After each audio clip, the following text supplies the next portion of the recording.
আসসালামু আলাইকুম ভিউয়ার্স, আজকে আমি আলু দিয়ে পুঁটি শাক রান্নার রেসিপি শেয়ার করতেছি।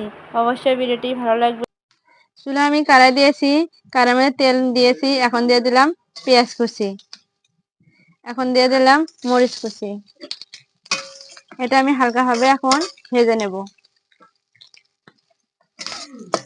দেখেন মরিচ আর পেঁয়াজটা আমার হালকাভাবে ভাজা হয়ে গেছে। এখন আমি এখানে দিয়ে দেব আলু। আমি এখানে বড় সাইজের দুটো আলু নিয়ে কেটে পরিষ্কার করে নিয়েছি।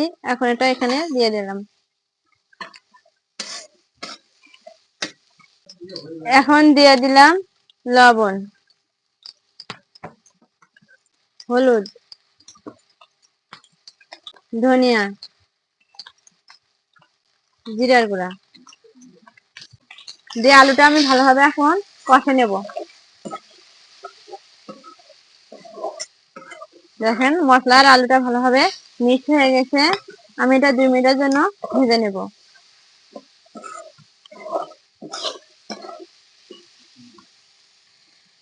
2 মিনিট আমি আলু আর মশলাটা ভালোভাবে এখন ভেজে নিয়েছি। এখন আমি শাকটা দিয়ে দেব।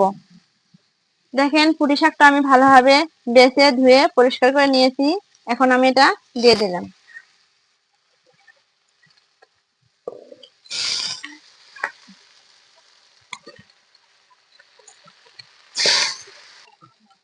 আমি এখন 5 মিনিটের জন্য এটা ঢেকে দিলাম।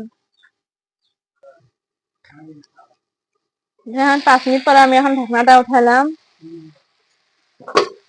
দেখেন শাকটা কতটা সুন্দরভাবে মোলায়েম হয়ে গেছে।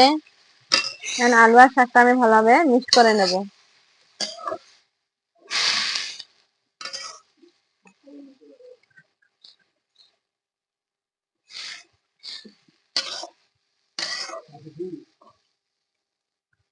দেখেন এখানে আমি কোনো এক্সট্রা পানি দেইনি। শাকের যে পানি বের হয়েছিল এই পানিতে আলুটা সেদ্ধ হয়ে গেছে। এটা আমি এখন ভালোভাবে ভেজে নেব। দেখতে পাচ্ছেন, দেখেন শাক আর আলু ভাজিটা কতটা সুন্দর হয়েছে। এটা আমার হয়ে গেছে। এখন এটা আমি নেমে নেব। আজকের রেসিপি এখানে শেষ। দেখা হবে অন্য কোনো রেসিপিতে। ধন্যবাদ, সবাই ভালো থাকবেন।